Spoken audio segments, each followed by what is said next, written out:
I've kind of learned that what other people think should really matter. You want to make sure you get real, authentic reviews, but that's huge. That's a big, local SEO ranking factor. When one door closes, another opportunity will open. Hello, everyone, and welcome to today's episode of the Digital Revolution Podcast. I'm your host, Eli Adams. Today's episode is brought to you by fireusmarketing.com, where SEO solutions pave the way to digital excellence. We have a special guest today. We have Anthony Tran. Anthony Tran is the co-founder of a web design company called Marketing Access Pass. His agency has helped hundreds of small business owners elevate their brand presence online. He is also the owner of Access WP, a WordPress support service company that provides maintenance and assistance to website owners. His commitment to delivering top-notch solutions has earned him recognition on prominent platforms including Entrepreneur, Huffington Post, GoDaddy, Podcast Movement, and more. Welcome to the show, Anthony. Hey, Eli, thanks for having me. So I've been real excited about this show. In fact, I was just telling my wife earlier today how excited I am to have you on the show, because when we were talking before the show, we were talking about how we kind of have very similar a similar story, right? Yours was 10 years ago or so. Mine has just kind of started, and so I'm excited to jump into that and kind of, get to know you a little bit better. So, okay. So let's jump into this and let's talk first of all, who is Anthony? So where are you from? What did you want to be when you grew up? Let's talk through a little bit of like the personal story first. Sure. Well, I live in Arizona with my wife. We've been here for 5 years. Growing up, what did I want to be? I actually wanted to be a fighter pilot. Nice. My favorite movie growing up was Top Gun, and I pursued that goal in college when I did Air Force ROTC, and I actually did receive a pilot slot, but 2 weeks before pilot training, I unfortunately was medically disqualified because they found something with my eyes, and they said, you know what? Looks like we're not going to be able to let you fly, but it's all good because life happens the way it's supposed to be, and everything still turned out just fine for me. It worked out. That's great. So you grew up in California? Is that what you said earlier? That's correct. Yeah, that's correct. And that's where you met your wife, and you both moved out to Arizona about 5 years ago, right? Yes. So what took you out to Arizona? A lot of things. Quality of life. We just wanted to change the scenery. We went to visit Arizona a couple times. We really enjoyed the environment, the people, just the laid back nature of everything. Mm-hmm. And we just fell in love, and we wanted to basically move out here. Nice. Yeah, it's a good place. I visited with my kids a couple times, and it's really nice during the wintertime. We like that. Summertime, sometimes a little hot, but all good. Yeah, summertime's hot, but we have AC running 24/7, and we're digital nomads, so we can, as long as there's AC, we're good. Yeah, absolutely.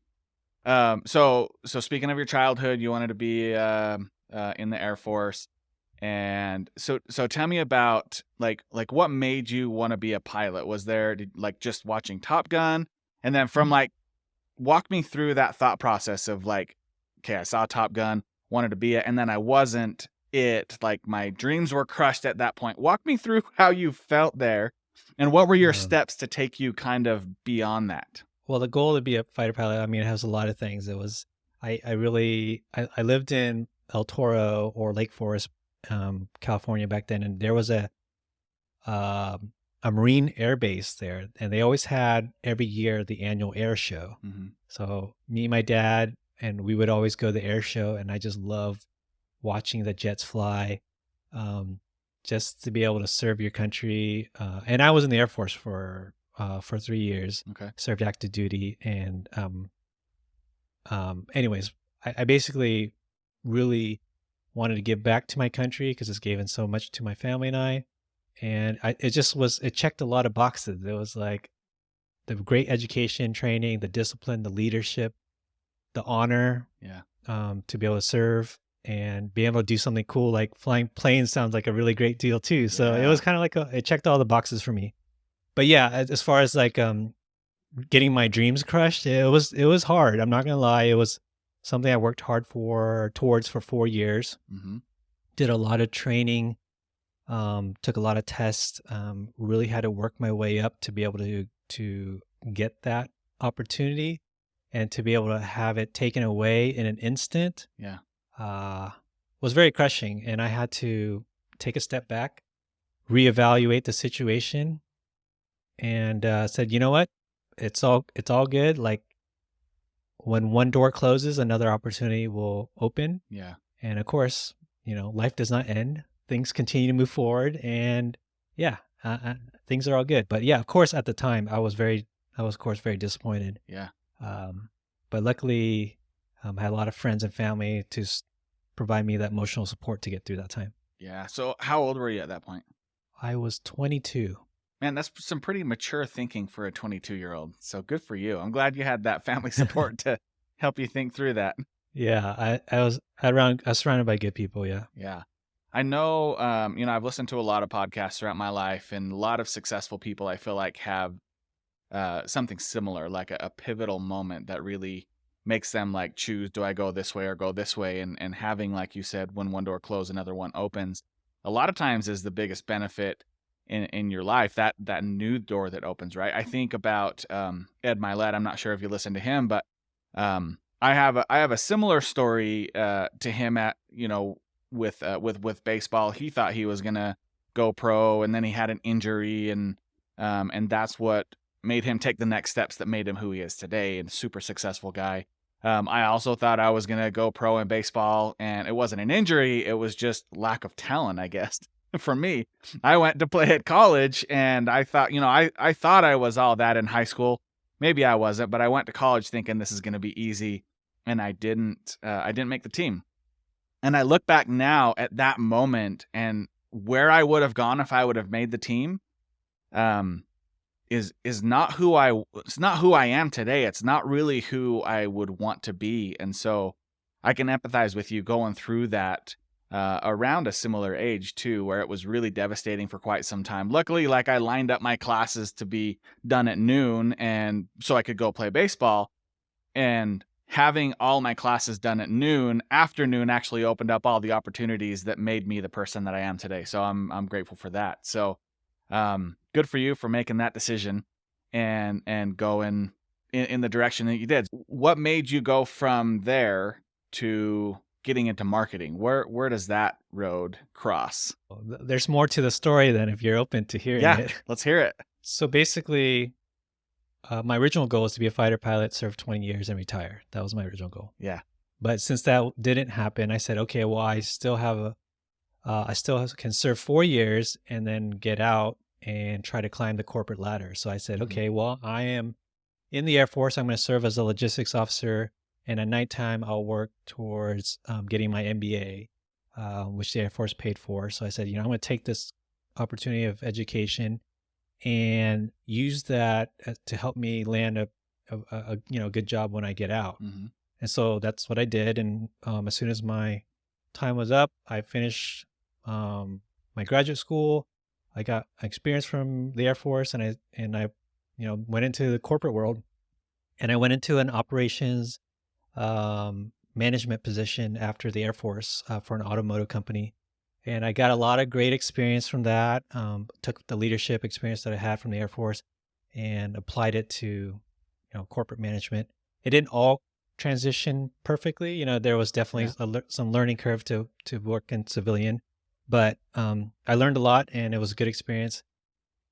But I also realized that working corporate and in leadership, you got to put in a lot of hours. I was working 60-hour weeks. Nights, weekends, holidays, graveyard shift, you name it, I was working. Wow. But I was young, and I was hungry, and I was motivated, so I didn't mind putting in the work. But I also got to a point where, I kind of hit burnout, and I was like, okay, I don't know if I can continue at this pace. I'm going to, be it's very unhealthy. So I basically told my wife, I said, I need to find something else to do. I would love to be able to start a home business, work from home. And at the time there was, remote work was not very common. It was very very uncommon. Right. And so I had to kind of like think outside the box, and I went down this rabbit hole about blogging and online marketing, and I was started to learn about these people who been able to do that. They left the workforce, they worked from home, they created a website, and I was just like fascinated by it. Mm-hmm. And I just delved into the education and learned, and I finally made the entrepreneurial leap, quit my corporate job, and went all in on it. Did you have like you worked and you did the side stuff for a while and built it up, or was it sort of all at once? We're just going to make this happen.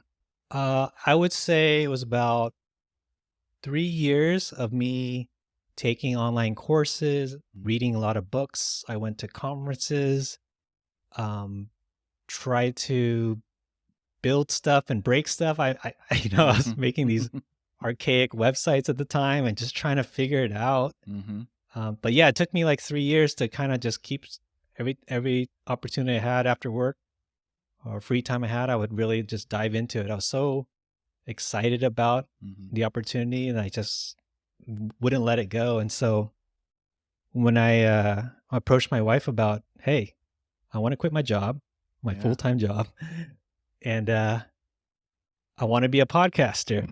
What do you think? This was like 10 years ago, right? This was over 10 years ago. And to my lovingly surprise, she said, well, I see you're really into this. You can't stop talking about it. You're obviously very passionate about it. And you don't like, where you're at. And I believe in you. I know that anything you put your mind to, you accomplish. So I trust that we can do this. And so she was amazing. She was very supportive. And that was on a Saturday. I put in my 2 weeks notice on a Monday. And she said, I will support you. I will continue to work. We will have to obviously cut back on a lot of things, on expenses about going out. But if you can make the numbers work and we can, survive while you do this, let's go for it. Yeah. But she did make me a deal. She's like, the only caveat is if you have to be able to make enough money so that after a year, I can quit my job too. Nice. That's a little pressure. So that was the deal. She's like, I'm willing to work hard, support you, but you got to be able to help me escape the rat race too. And I was just like, okay, that's a big deal. But, at the same time, it kind of like motivated me, put, some extra pressure, like, hey, I can't just be hanging out. Like, I got to really make this work. Did it happen within the timeline? Not quite 12 months. I think 13 months. Okay. Well, that's close enough. That's awesome. So 13 months after you start your new business, she's able to come home and then she starts working with you, right? Is that what happened? Yeah. I mean, I don't know how much you want to dive into it, but basically 13 months, she's like, great, this is exciting. I want to learn what you're doing. And I was like, sure, I'll teach you and we can do this together. So then you started, by that point you had a podcast going, you had the first business going. And then at one point you said that you sort of decided to like split them, right? One of them was more marketing. One of them was more WordPress. How long into your journey did that happen, and what made you make that decision? So when I first started, it was a podcast, and I had a website, and I was teaching, I was interviewing other marketers on my podcast. On my website, I was offering digital marketing services like SEO, web design, social media management. It was basically a digital marketing agency. I also created an online course, which we talked about on the side, which is a funny story. And then and then I was doing one-on-one coaching too. So I had a lot of different streams of income, but one really took off, so I like to apply the 80-20 rule. And I basically said, wow, this web design business is really taking off. It's making the majority of the income. Why don't I focus more on that and kind of like trim the fat, other things that were not doing as well? Like, let's cut that out because that's more distraction. Let's go all in on the web design. And so when I was able to focus on that, the income even started to excel even faster. So it was a good lesson for me because I kind of like spread myself really thin. I was doing just way too much. Yeah. Um, Jack of all trades, Mm-hmm. master of none. So I said, you know what, I need to focus and on one thing that that's working really well, that I'm good at, and that my wife's good at, and let's focus on that. And that's what's really helped us. That's powerful. I think there's a handful of lessons that I can take so far from your story. One is difficult things are going to happen, and you have to figure out which direction you're going to go after that difficult thing happens. The other is so a lot of the people that I have interviewed so far have talked about how they start really wide and they kind of figure out what works, and then it goes down, right? And so the lesson here, I think, is that if you're starting a business, or if you currently have a business, you start out trying to get as much as you can, and then the 80-20 rule, like you said, find that 20% that is making the most, that's making 80% of the money, and focus on that. And that's kind of what you did to really propel you to the next level, right? Yeah, yeah. Sometimes you don't know what you like or what you're good at or what your customers want from you. So you kind of cast a wider net, but then Yeah. you let your audience kind of guide you, your customers guide you where they want you to be, or how you can serve them. And you're a smart business owner to figure out what does work well, and to help them. So I did the same thing we talked about in our last call, where I started out doing a training course and putting it out there for free and trying to move them down the funnel that way. And then I did coaching, and then from coaching I did agency work, and on the side I invented like a little device that holds Gab watches, and then I published this children's book, and like I was doing a million different things. And like 6 months into quitting my job, I'm like, okay, so what am I? Like when people say like, hey, what have you been up to? What am I doing? What do I want to be when I grow up? Right. And so I really had to like narrow that focus. And it sounds like you did a really good job doing that. So tell me about right now, what's current in your life? What wakes you up in the morning, gets you excited? What are you and your wife, what are you passionate about with the agencies and everything else you're working on? Is it, is it education on learning more about marketing? Is it I don't know. What do you hang your hat on? What's going amazing for you right now? Well, I'm just grateful that we're still in business. We've been in business for 11 years now. It's continued to evolve over time. Gosh, we've originally it was like me designing and building websites, and my wife helping doing social media marketing and human resource and accounting and all kinds of stuff. Yeah. And eventually we realized that she's really good at design, even better designer than I am. Yeah. She has a really good eye for things. And so she started teaching her how to build websites and design websites. And it was two of us for a while. And eventually business kept growing. So we had to, get other designers and developers and just kind of build out and scale the business. Yeah.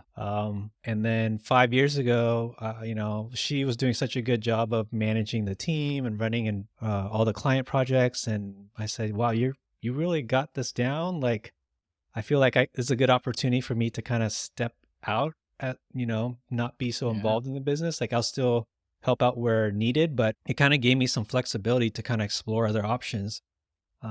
And so to generate an additional source of income, I was able to land a job with the page builder company that we use in our agency, which is Beaver Builder. Oh, nice. And then I am the director of marketing for Beaver Builder, and I've been with them for 5 years. Wow, that's awesome. And they've been amazing people to work with, and I've learned so much with them. And I was able to apply the web design business and digital marketing skills and to that job.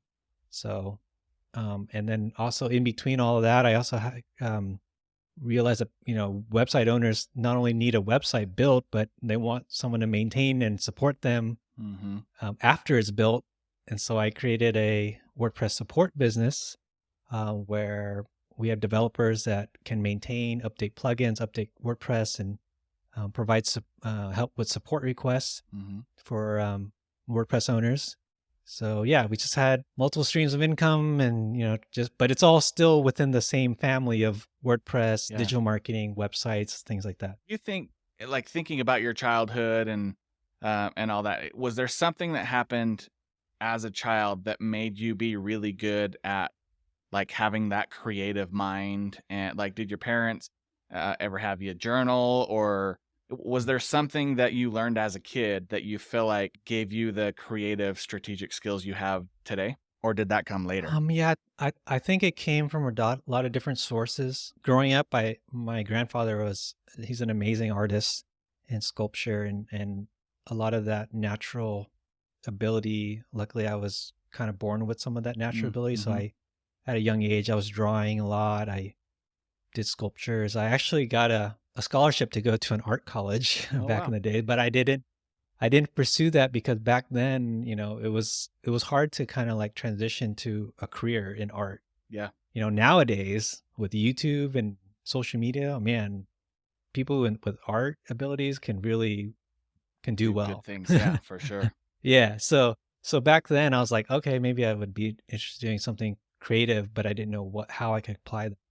Um, but as time went on, I was like, oh well, maybe I can apply some of this art, creative skills to marketing and Yeah. web design, things like that. So that's kind of how that applied. As far as like strategic thinking, I think a lot of that probably came from the Air Force, Mm. having to be a logistics officer. Yeah. Oh, I yeah. had to do a lot of planning ahead and coordinating with a lot of people and leading people Yeah. and managing big projects and big budgets. So I think a lot of that carried through, and of course, corporate and doing all that. So yeah, I think I just kind of like along the way Mm-hmm. picked up additional skills and added it to my backpack, so to speak. Yeah. Yeah, that makes sense. I Yeah. forgot you said you're a logistics officer, so that for sure helps. So let's get into some of the like meat and potatoes of this. Like, let's say our primary audience is a business owner, maybe a dentist, doctor, lawyer, or something like that, and they're where you were at 10 years ago, just kind of doing some homework, trying to figure out, do I do this on my own? Do I hire an agency? Like, what do I do? What tactical things, whether it's WordPress or SEO or, social media, all of the things that you focus on. What is something that they can do right now as a business owner to improve their presence online? I think small business owners really can focus on a couple key things. Number one is obviously having a great website. Nowadays, a lot of people definitely judge their first impressions off of a website. Mm-hmm. So having a good, strong online presence and brand is very important. And then leveraging local SEO Mm-hmm. is really good. So that way, when people Google dentist near me or florist or whatever the small business owner has, you should, your goal is to be able to be found when someone's searching for you. They have this thing called a Google Map Pack where a list of local businesses near people show up. Mm-hmm. You can definitely compete in that space and get on that radar. And then I would also recommend some other additional resources like social media. Like if they have a presence on Facebook or Instagram, things like that, you can run some targeted local ads to people who live in the area to kind of continue to bring awareness to your business Mm-hmm. and your website. But yeah, I would definitely start there. I mean, there's so many different marketing platforms that you could try to go for, but as a small business owner, especially in local, those I would say can drive a lot of business for you. Okay. So let's peel back the onion just a little bit. So I'm a business owner, don't know anything about digital. And I'm sure you see this with some of your clients. When I have clients come in and I say, "Hey, you should work on this," they're like, what does that even mean, right? So let's peel back the onion on some of the local SEO. How do I, as a business owner, rank better locally on Google? Well, I think as a local business owner, a lot of times, your main focus is to do what you do best, Mm-hmm. whatever your business niche is. Um, Sometimes business owners try to do everything themselves, Mm-hmm. and that's where you have to trust and build out your team.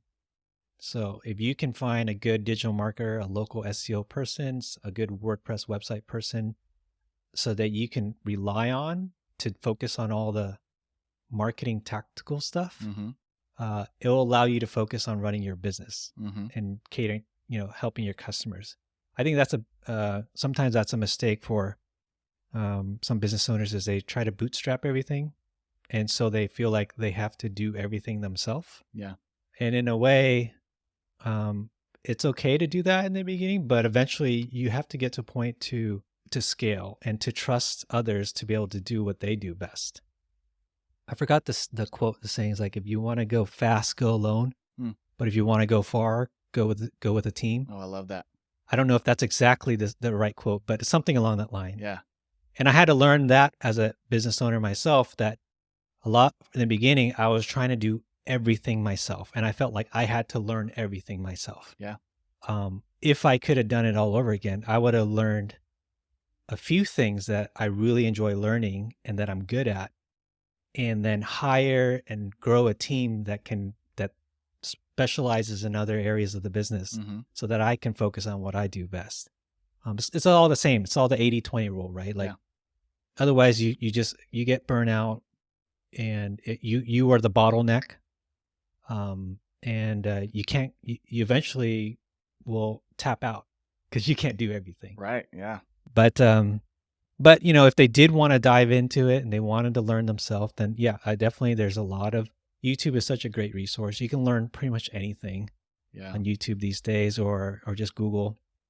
And maybe if they just learn the basics and the foundation and just kind of like the terminology, so that when they do hire, or they, want to hire a local SEO expert or a WordPress web designer or something like that, they at least kind of understand the fundamentals and the language, but they don't have to know every technical aspect of everything, is what I'm trying to say.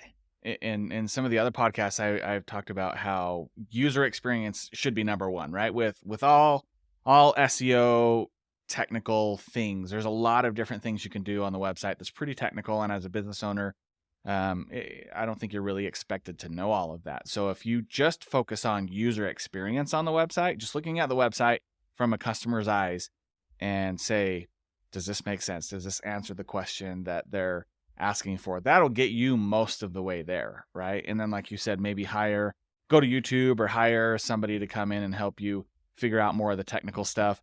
I do think that it's pretty simple for business owners to just go to Google My Business. Go to Google, type in Google My Business, create an account with a Gmail, and just fill out the information. I think a lot of people are very intimidated to even do that because they're like, what if I do it wrong, right? If you were to just look at like a 50,000 foot view, fill out your information the best you can, and just make sure that your name, address, and phone number are spelled out the exact same on your Google My Business as on your website. That'll get you most of the way there, right? Do you feel like there's anything else you'd add to that?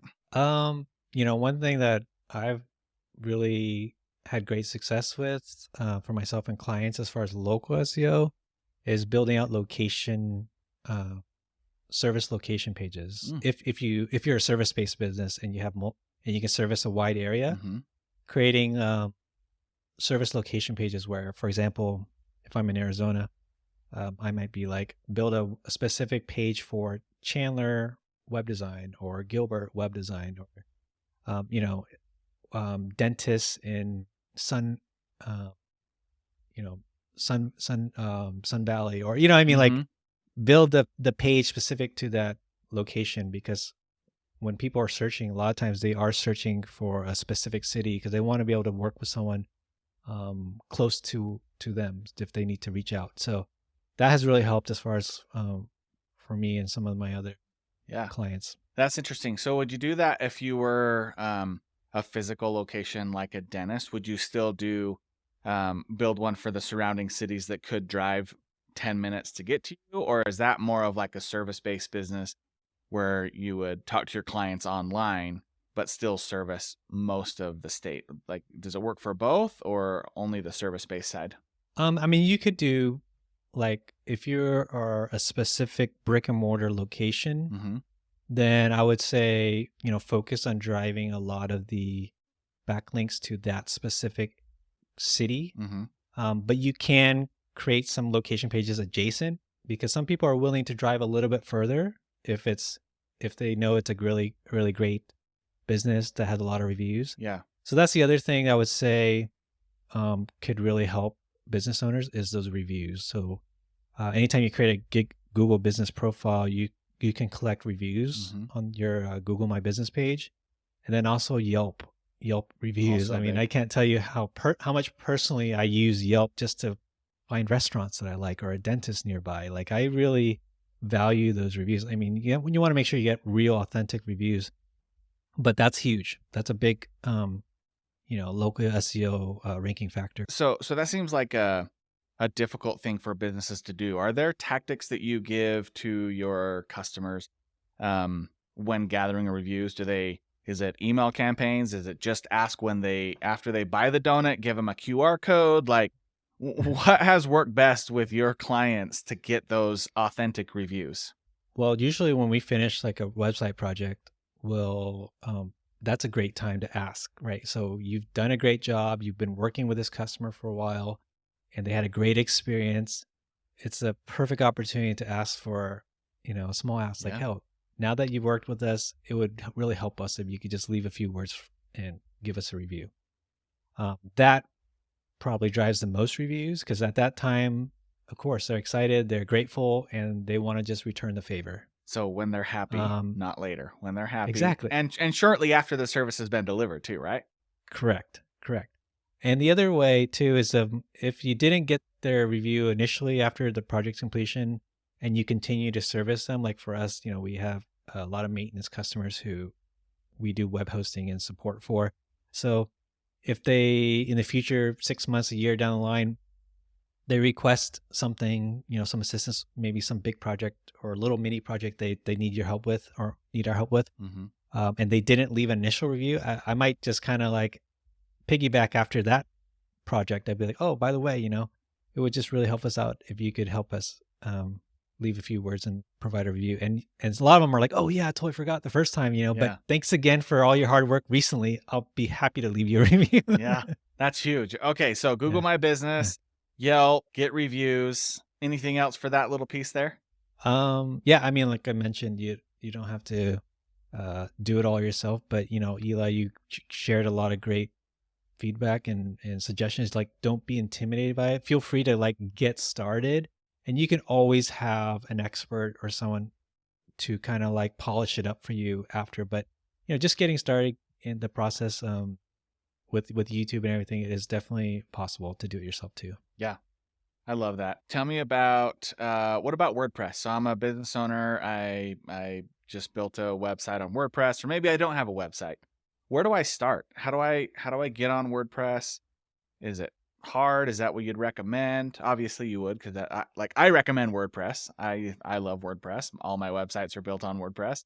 What do you recommend to a business owner like that? Well, I would say WordPress has, I think it's been over 20 years now. WordPress has been around, and over 44% of all websites on the web are built on WordPress. Wow, I didn't know that many. Yes, so they definitely have the market share. So you're going to be working on a platform that is trusted. It's been through the process. There's so many resources out there, and service providers, developers, training tutorials. There's so much information about WordPress that I highly recommend. That's why we continue to use it. The other thing is there's so much flexibility when it comes to using WordPress. Like, you can build any type of website. If you have you want to build an e-commerce, a blog, a membership site, just a service-based brochure website. There's a lot of customization is what I'm trying to say. For sure. And WordPress can be intimidating for some people. Like, there is a learning curve. Like any software, there is a learning curve. If you're willing to, dive in and take a course or something, you can definitely learn it. I'm not saying it's impossible, but if you don't want to mess with it, like I said, you can always outsource it to someone else who's already been doing it. And can kind of get you ahead of the game in that way too. It's a really good point. Like, for someone like you and me to build a WordPress website, like we could spin up a WordPress website like within an hour, right? Where other people could take like 5 to 7 hours with a learning curve. So if you want to use the time wisely, it does make more sense to reach out to somebody who has that experience and have them at least get the nuts and bolts built out, the recommended plugins, and a theme with basic optimization. So that's a good point. Yeah, time is money. Yeah. Knowing where to spend your time.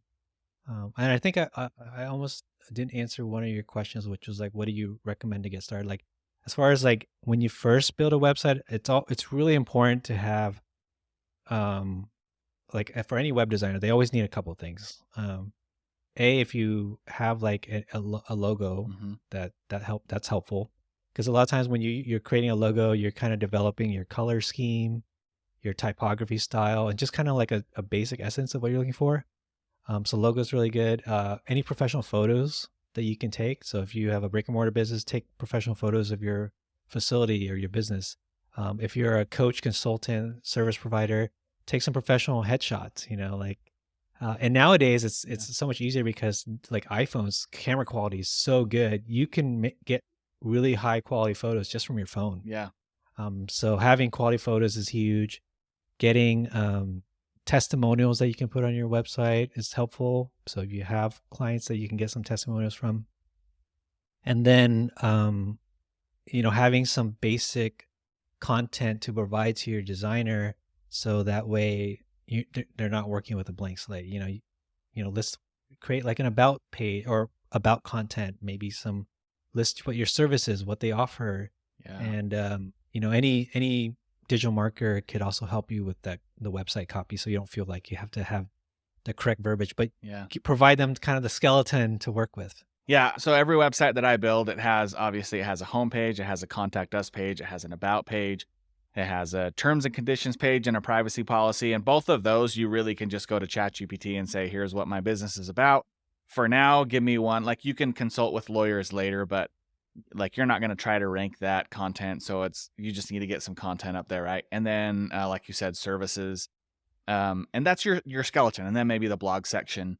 And you can have other landing pages that you can build on later. But if you're building the website, have those like 5 to 7 like really important pages. I've gone to a lot of websites that they want me to rebuild some websites for them, and they don't even have like a contact page. Like you're a service organization, and I don't even know how to get a hold of you.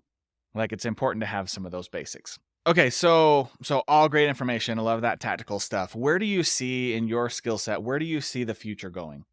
Is it AR? Is it VR? Is it all AI? Is that stuff blown out of proportion? And the next 5 to 10 years is just kind of the same. Like, where do you see it going? I think it's kind of evolved. Definitely AI is going to play a big factor. It's going to make certain things easier and some things sometimes harder. What I mean by that is, content creation, writing, AI and ChatGPT has definitely helped accelerate that. Yeah. So you can definitely leverage AI to help you write communication online easier. That's quicker. You might be able to spin up pictures and images and editing videos, audio, podcasts, all that, social media, graphics, things like that. You can definitely use AI to do that. I think it's going to be a lot of the same communication, but leveraging more AI Mm-hmm. is what I see. So yeah, AI it cuts down on a lot of the time. You still need to humanize it. You still need to, polish it up. But I've used it to help at least start with some like logos. Like if I don't have a logo for a new company, I'll go to AI and say, here's what I'm doing. Give me some ideas. And then I'll take that and either tweak it on my own in Photoshop, or I'll send it to a designer and say, here's the basic idea. Can you make it better? Or, put it into a better format for me so I can use it online and stuff. So, okay, amazing. I have a handful of questions that I usually ask at the end of every podcast. So, and then don't let me forget, after that, I want you to tell everybody how they can get a hold of you. So, okay, so if you were to go back in time and you were to talk to your younger self, what advice would you give yourself? That's a good one. I think one good advice, I think when in my younger years, I cared a lot about what people think. Mm-hmm. And as I've gotten older over the years, I've kind of learned that what other people think shouldn't really matter. Yeah. You just got to focus on what you can control and focus on your own personal development. And all the other noise is that's what it is. It's just noise and distractions. And you know what? The other thing I kind of realized is sometimes you think other people are thinking about you or whatever. Mm-hmm. A lot of times they're not. A lot of times they're thinking about themselves. Yeah. And they're thinking about what the situation applies to them. And when you have that perspective, it kind of takes the pressure off. That's why I try to tell a lot of the younger generation, like it's hard for them because they care so much, because especially with social media, they care so much about how they appear online, what people think about them online, all that stuff. Having to try to even, teach my son, like, don't worry, like a Yeah. lot of that doesn't matter. And I think through time and age and maturity, they do finally get to understand that. But, if I could tell my younger self, that's what I would say. Nice. That reminds me of a quote from Jay Shetty. He said, it was from an anonymous monk, is what he said the quote came from. And he said, "It's not what I think about myself, and it's not what you think about me. It's about what I think you think about me." And a lot of times that drives a lot of our decisions, is what I think you think about me, when 99% of the time you're not even thinking about me. Right? So I'm allowing you to Exactly. influence my life in whatever way, and you don't even know I exist half the time. What books, podcasts, leaders inspire you? My favorite book I would highly recommend any business owner read is The One Thing. Love that one. And I think it definitely applies to a lot of the things I mentioned today, where sometimes you just got to focus on one Yeah. thing at a time, and you'll be amazed at the results you'll get because it just stacks. I don't want to give away the whole book, but trust me, The One Thing's an amazing book. I've read it multiple times. I recommend it to friends and family and business owners all the time. And it does help, like, from that wide angle going down to like focusing on something that you're really good at, that's driving the most business and helping the most people. And it's been a while since I've read that one, but I did read it, and then now I'm going to have to read it again. So thanks for that recommendation. Okay, so for people who are listening to the podcast, how can they get in touch with you? Yeah, they can find me in multiple ways. I am on Twitter, X, Anthony Tran Map, or you can reach out to us on marketingaccesspass.com. So have different links and stuff there. But yeah, those are probably two easiest places to get connected with me. Nice. Well, Anthony, I appreciate you taking the time to jump on the podcast today and telling us your story and going through some of those tactical pieces that I think will help the business owners that are listening. Again, sincerely, thank you for jumping on. And we'll end with that. And yeah, either way, talk to you guys later. Thanks so much for listening to the episode today. Listen, I know how valuable an hour of your time can be, and for you to take that busy time out of your day and spend it with us, it really means a lot. If you enjoyed today's episode, please consider liking and subscribing on whatever platform you're on. And don't forget to leave a comment. Tell us what you thought about the interview. Ask us questions. Let us know what other digital topics you'd like to hear about in the future. We're here to add value to your life and elevate your digital presence online. If you'd like some help doing that, reach out to me at fireusmarketing.com. See you on the next one.